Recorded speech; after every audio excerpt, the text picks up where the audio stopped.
Le dossier de l'augmentation des salaires des fonctionnaires attend toujours d'être examiné en Conseil des ministres. Celui-ci était supposé plancher dessus au cours d'une réunion lundi dernier, mais à cause de la polémique née de la décision du Premier ministre sortant Najib Mikati de retarder d'un mois le passage à l'heure d'été à cause du Ramadan, les ministres se sont concentrés sur cette seule question qui a divisé les Libanais, dont les membres du gouvernement.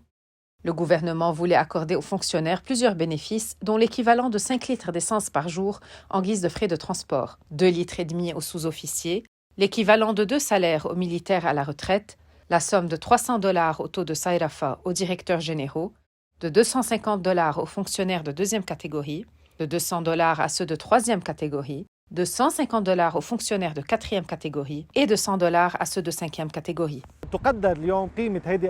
Selon Mohamed Shamseddine, chercheur à Information internationale, le montant des augmentations envisagées est estimé à 70 000 milliards de livres libanaises, soit le double du budget de l'État dont l'ensemble des dépenses s'élève à 40 000 milliards de livres.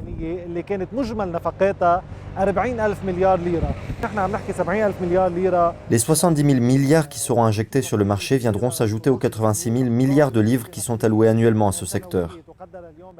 Cela se traduira par une forte demande sur le dollar et par conséquent par une nouvelle flambée des prix. Résultat, en quelques mois, voire quelques semaines, on perdra tout ce qu'on aura gagné. Si les majorations salariales sont approuvées, à combien s'élèveront-elles? Dans le passé, on parlait d'une augmentation de 450 000 à 500 000 livres. Aujourd'hui, il est question de $300, soit 450 000 livres au taux de 1 500 livres. Si on divise cette somme par 90 000 livres, qui est le taux de la plateforme Saïrafa, on obtient $5, soit l'équivalent de 500 000 livres par jour.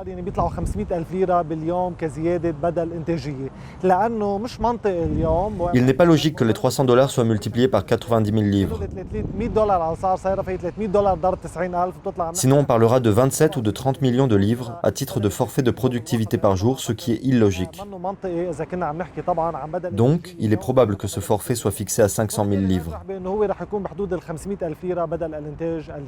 Pour pouvoir financer cette augmentation salariale, l'État va devoir imprimer un plus grand nombre de billets, ce qui aggravera l'inflation. Pour financer le secteur public, certains experts proposent de dynamiser les services de l'administration, d'indexer les impôts et les taxes perçus au taux de change réel du dollar et de restructurer le secteur public. Les experts suggèrent surtout une amélioration du pouvoir d'achat des fonctionnaires, préférable à l'octroi régulier d'argent. Mais pour ce faire, l'État devra commencer par réformer les secteurs de l'électricité et des transports.